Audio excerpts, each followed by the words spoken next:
नमस्कार दोस्तों। आज की इस वीडियो में हम बात करेंगे रिवीजन एक्सरसाइज 1 के सॉल्यूशन के बारे में। तो चलिए बिना किसी देरी के शुरू करते हैं। पहला है रीड एंड लर्न। इसमें कुछ वर्ड्स दिए हैं, अपन उन्हें पढ़ेंगे और उनके मीनिंग जानेंगे। यह एक्सरसाइज बुक में क्राउडेड ट्रेन के बाद ही दी गई है और एक अच्छी बात है कि इसमें जितने क्वेश्चंस हैं कि अपन ने अभी तक जितने चैप्टर पढ़े हैं उनकी एक्सरसाइज में से ही लिए गए और इसके बाद एक प्रैक्टिस टेस्ट भी होगा। तो चलो पहले इन्हें करते हैं। Prettier, bridges, bargain, a lot of, deceive, delicious, gobble, excited, vacant और ओवरक्राउडेड। तो आइए अब इसके आंसर्स देखते हैं। देखिए, प्रीटियर मतलब होता है से सुंदर। मतलब अगर अपन दो इंसानों की तुलना करते हैं ना कि इससे ये ज़्यादा सुंदर है तो अपन प्रीटियर वर्ड यूज़ करेंगे। ब्रिजेस मतलब होता है पुल। बार्गेन मतलब होता है सौदा। अब बार्गेन एक होता है कि अगर अपन ने दुकान वाले को बोला है कि भैया कम कर दो, है ना, ऐसा, उसी को बार्गेनिंग कहते हैं। अ लॉट ऑफ मतलब बहुत ज़्यादा। डिसीव मीन्स धोखा देना। डिलीशियस यानी स्वादिष्ट। कोबल यानी निगलना। एक्साइटेड यानी उत्सुक। वेकेंट यानी खाली और ओवर क्राउडेड यानी ठसाठस भरा हुआ। अब सेकंड में अपने को कॉम्प्रिहेंशन दिया हुआ है जिसमें पहला है आंसर्स दिस क्वेश्चन। यहाँ 5 क्वेश्चन दिए हैं, इनके आंसर्स पिछले चैप्टर्स में से ही है। तो अगर सारे क्वेश्चन आंसर्स याद किए होंगे तो उसी में से ही क्वेश्चंस आपको बन जाएंगे। पहला है where do boats and ship sail. नाव और जहाज़ कहाँ तैरते हैं। Where did Bhola go to sell the horse. Bhola घोड़े को बेचने के लिए कहाँ गया। हु वॉन द बेट, शर्त किसने जीती। What did Apu do with his trunk, Apu अपनी सूंड से क्या करता है। और where did Vinod go, Vinod कहाँ गया था। इसके आंसर्स देख लेते हैं। ये देखिए, पहला है नाव और जहाज़ कहाँ तैरते हैं तो the boats and ship sail on rivers and seas. दूसरा है भोला कहाँ गया था घोड़ा बेचने तो Bhola went to market to sell the horse. Bhola market गया था घोड़ा बेचने। किसने शर्त जीती, भोले ने जीती थी तो भोला वॉन द बेट। अब हाथी अपनी सूंड से क्या करता है तो इसके ऊपर लिखा है he sucked all the water from the bucket. वो बाल्टी में से सारा पानी पी जाता है अपनी ट्रंक से, मतलब अपनी सूंड से। Appu took the bananas in his trunk, Appu अपनी सूंड से केले उठाता है और फिर and put them into his mouth, और फिर उससे अपने मुंह में डाल लेता है। और विनोद कहाँ गया था, ये क्वेश्चन था आखिरी, तो विनोद वेंट टू भोपाल, विनोद भोपाल गया था। अगला क्वेश्चन देख लेते हैं। अब ये सारे टिक द करेक्ट ऑप्शंस है, मतलब इनमें से एक आंसर सही है, वो आपको बताना है। How many colours are there in rainbow, rainbow में कितने कलर्स होते हैं, 7 कलर्स होते हैं, तो यहाँ पे बी ऑप्शन अपने को दिख रहा है 7। हु वॉज भोलास वाइफ, भोला की वाइफ का नाम क्या था, शांति, तो यहाँ इस पर टिक करना है। वॉट डिड द थग से टू भोला, थग ने भोला से क्या कहा था। टू हैव अ बैट, शर्त लगाने को। टू थ्रो द मैंगोस, आम को फेंक देने को। टू सेल द मैंगोस, आम को बेचने को, तो उन्होंने शर्त लगाने को बोला था। हु इज़ अप्पू, अप्पू कौन था, अ लायन, लायन था या कैमल था या एलिफेंट था, अपन ने पढ़ी है अप्पू द एलिफेंट, तो एलिफेंट था। Who did not have a valid ticket, किसके पास एक टिकट नहीं था, तो विनोद के पास नहीं था या फिर अलग बाकी पैसेंजर्स के पास नहीं था, या जो ट्रेन में बिल्कुल चलती हुई ट्रेन में चढ़ा था यंग मैन, उसके पास नहीं था, तो विनोद के पास नहीं था। देखिए, इसको मैंने इस तरीके से यहाँ भी सारे टिक कर रखे हैं, है ना। अगर आपको स्क्रीनशॉट लेना हो तो ले लीजिए। अगला क्वेश्चन देखते हैं अपन। Read the following story and answers the question given below.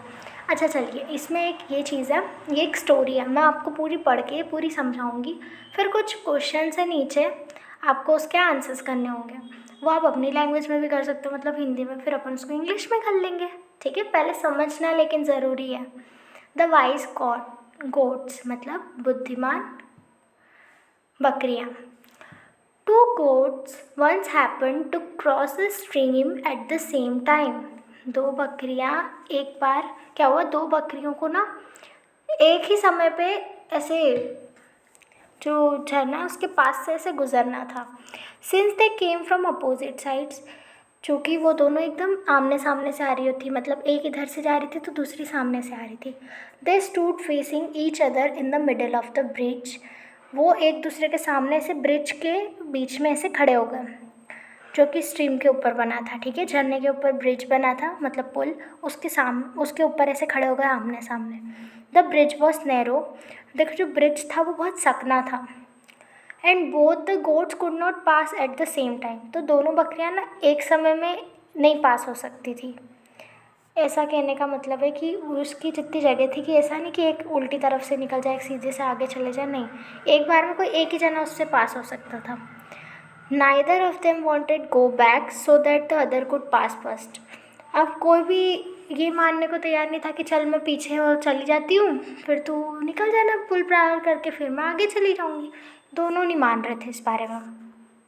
Please step aside, better let me pass first set the other, दूसरी ने क्या कहा कि साइड हट जाओ, है ना, मुझे पहले गुजर जाने दे, better let me pass first.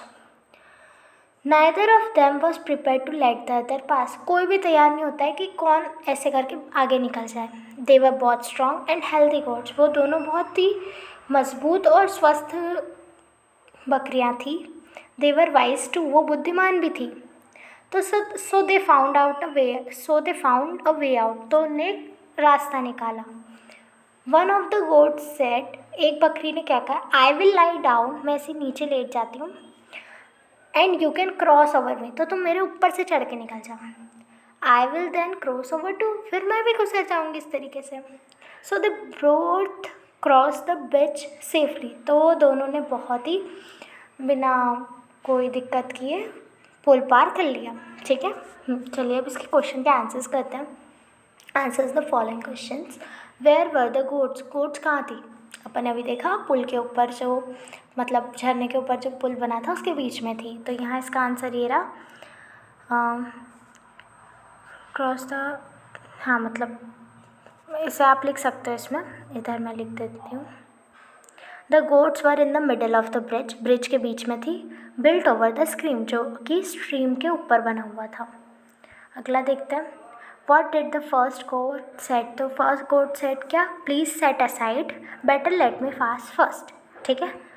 What did the second goat say, अब देखो बातचीत तो दोनों की सेम हुई थी कि मेरे को पहले निकल जाने दे, मुझे पहले निकल जाने दे, तो what did the second goat said, किस, उसने भी यही कहा, please set step aside, better let me pass first. What happen in the end, आखिरी में क्या हुआ, आखिरी में क्या हुआ, एक गोट नीचे बैठ गई, मतलब लेट गई, दूसरी ऊपर, उसके ऊपर से चढ़ के निकल गई आगे, ठीक है। If they had not been wise what could have happen, अगर वो दोनों में दिमाग नहीं होता तो क्या होता। देखो सीधी बात है, वो दोनों लड़ने लग जाते, और लड़ते वैसे ही बहुत सकना सा ब्रिज था, तो वो लोग झरने के अंदर गिर जाते लड़ाई झगड़े में, ठीक है। तो इसको ये आंसर्स यहाँ लिखे हुए हैं, अगर आप स्क्रीनशॉट लेना चाहें तो वीडियो रोक के ले सकते हैं। एक बार मैं आंसर्स पढ़ देती हूँ। The gods were in the middle of the bridge built over the stream, मतलब वो क्वेश्चन पूछा था ना कि वो कहाँ थी, उसका आंसर है। दूसरा था कि पहली गॉड ने क्या कहा, तो the first god said please step aside, please side हट जा, better let me pass first, पहले मुझे निकल जाने दे। The second god said why should I, मैं क्यों निकलने दूँ, you had better let me pass first, तुम्हें मुझे पहले निकल जाने देना चाहिए। फिर बाकी आंसर है, आखिरी में क्या हुआ, in the end one of the goat lay down, एक लेट गई, and the other crossed over him, दूसरे उसके ऊपर से गुजर के निकल गई। Thus they both cross the beach safely, तो उनने बिल्कुल ब्रिज को पार कर लिया बिना कोई दिक्कत के। If they not been wise they would have fought, मतलब वो दोनों अगर दिमाग नहीं होता उनमें तो वो लड़ाई कर लेती विद ईच अदर, एक दूसरे से, and fail into the stream, और झरने में गिर जाती। अब अगला क्वेश्चन देखते हैं। Match the opposite from column A and B, opposite का मतलब होता है विपरीतार्थी, मतलब बड़ा छोटा, लंबा चौड़ा, है ना, तो इसी का जो मतलब अपोजिट अर्थ निकलना चाहिए, लड़का लड़की, तो उसी को अपन अपोजिट वर्ड कहते हैं। तो अपन ए और बी देखते हैं, फिर मैं इनके मीनिंग बताती हूँ, फिर आप खुद इसके मैच कर लेना। नैरो मतलब होता है सकना, मतलब कम चौड़ा, बहुत पतला सा। वाइस यानी होता है बुद्धिमान।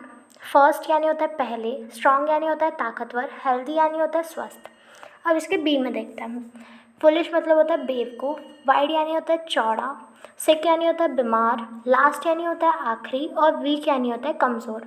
तो नैरो का देखो सकना, तो उसका चौड़ा हो जाएगा तो वाइड हो जाएगा। वाइस यानी होता है बुद्धिमान, तो उसका हो जाएगा उल्टा फुलिश। फर्स्ट का होता है पहला, तो लास्ट हो जाए आखिरी। स्ट्रॉन्ग यानी होता है ताकतवर, तो वीक यानी हो जाएगा कमज़ोर। और हेल्दी यानी होता है स्वस्थ, तो सिक हो जाएगा बीमार। तो ये मैंने यहाँ भी लिख रखे हैं, आप चाहे तो इसके मीनिंग लिख सकते हैं। ये देखिए, आप चाहो तो इसका वीडियो रोक के स्क्रीनशॉट ले लीजिए। चलिए अब नेक्स्ट देख लेते हैं। Word power. Write one word for each phrase given below. इन सब के लिए एक शब्द बताइए। One who looks after ship, मतलब जो शीप की देखभाल करता है उसको अपन कहते हैं शिफर्ड, ठीक है। One who controls wild animals in a circus, जो सर्कस में जंगली जानवर होते हैं उनको कंट्रोल में रख। फिर अपने पास match the column, a herd, a heap, a bunch और एन आर्मी। अब इसमें ऐसा होता है कि अपन फूल का गुच्छा बोलते हैं, पर सैनिकों का गुच्छा नहीं बोलते ना, है ना। तो दोनों में अंतर है, एक फ़ौज होती है, गुच्छा। आप कहने का मतलब तो एक से ज़्यादा चीज़ कोई बता रहा है, पर उन्हीं का एक शब्द अलग होता है। देखो हर्ड मतलब होता है सब भीड़ भाड़, हीप यानी होता है ढेर, तो ढेर अपन किसका लगाते हैं, पत्थरों का, इन सब का। बंच यानी होता है गुच्छा, आर्मी यानी होती है फौज। तो अ हर्ड ऑफ किसका हो जाएगा, kettles, a heap of stones, a bunch of flowers और एन आर्मी ऑफ सोल्जर। इन सब के आंसर्स भी मैं आपको एक बार आगे दिखा दूँगी। Pick the odd one out and encircle it. Odd यानी होता है बिल्कुल अजीब सा, तो चार हैं जिनमें से तीन के अर्थ एकदम सेम निकलेंगे थोड़े थोड़े, पर चौथा एकदम अलग ही जाएगा, तो अपन उसको घेरा बनाते हैं। मैंगो यानी होता है आम, एप्पल यानी सेब फल, नाइफ यानी चाकू, ऑरेंज यानी संतरा। तो देखो तीन फ्रूट है, एक चाकू, इसे सर्कल किया। ठग, थीफ, रोबर, ऑनेस्ट। देखो ठग भी ठगते हैं, चोर भी चोरी कर रहा है, रोबर भी वही चोरी है, तो ये सब गलत काम कर रहे हैं। ऑनेस्ट यानी ईमानदार, ये सब बेईमान है। रिवर यानी होता है नदी, पोंड यानी एक पानी का हिस्सा, सी यानी समुद्र, और रोड यानी सड़क। तो इन सब जगह पानी भरा है, रोड पे पानी नहीं है, हालांकि इंडिया का रोड है तो उस पर भी होगा। कोच यानी मतलब लग्जरी जगह जिसमें आप ट्रैवल कर सकते हैं लंबा डिस्टेंस, कंपार्टमेंट में भी लोग रहते हैं, कैरेज में भी। बॉक्स अलग हो गया। क्राउड यानी भीड़, हर्ड यानी भी भीड़ भाड़ वाले लोग, जगह। पुपिल यानी एक इंसान, और स्वाम यानी भी उड़ने वाला, जो एक अच्छा जैसे मधुमक्खियाँ उड़ रही एक साथ, उसको स्वाम कहेंगे। तो प्यूपिल अलग हो गया। Fill in the blanks with the words given below. Ride यानी सवारी करना, रेनबो यानी पता ही है इंद्रधनुष, ओवर क्राउडेड यानी ठसाठस भरा हुआ, टू फीड यानी खिलाना। अब इसके आंसर देखते हैं। I saw a dash in the sky tomorrow. कल मैंने आसमान में क्या देखा। अब इनमें से आपको क्या लगता है आसमान में क्या होगा, रेनबो होगा, तो इसमें पहले का आंसर आ जाएगा rainbow. Bhola spent little money on his horse, तो वो कितना कम पैसा खर्च करता था घोड़े पे, काय पे, उसको खिलाने में, तो यहाँ आ जाएगा to feed. Mahout took the children for a, mahout ने चिल्ड्रन को कहाँ लेके गया था, सवारी पे, to ride. Rashid found the train was, train कैसी थी, ओवर क्राउडेड, भरी हुई। Grammar in use. Write 3 degrees of comparison for this adjective. अब 3 डिग्री का मतलब क्या होता है, पहला होता है वो वर्ड मतलब नाउन, फिर होता है किसी दो के बीच में तुलना कर रहे हैं तो अपन उसका सेकंड लगाते हैं, सेकंड डिग्री। और जैसे ही अपन सबसे अच्छा बोल देते हैं उसे बोल देते हैं थर्ड डिग्री, ठीक है। जैसे गुड हो गया, अच्छा है, तू इंसान अच्छा है, वो उस इंसान से तू अच्छा है, ठीक है, तो हो जाएगा बेटर। और तू सबसे अच्छा है तो तू हो जाएगा बेस्ट, तो गुड, बेटर, बेस्ट। थिन का हो जाएगा थिनर और थिनेस्ट। बिग, बिगर, बिगेस्ट। फिर ये हाईएस्ट दिया है तो हाईएस्ट का पीछे जाना पड़ेगा, तो हाई, हायर, हाईएस्ट। अब इसमें करना क्या है, जो सेकंड होगा ना उसमें ER लगाना है और थर्ड में EST लगाना होता है, ठीक है। बस कुछ जगह होता है थोड़ा सा अंतर होता है, जैसे गुड है तो इसका थोड़ा अलग हो गया। बैड का हो जाएगा वर्स, वर्स्ट। अब यहाँ एक बार मैं आपको पूरे आंसर्स दिखा देती हूँ, ये देखो, ये आप रुक के भी एक बार लिख सकते हैं इन्हें, ठीक है। वैसे मैंने समझा तो पूरे दिए हैं।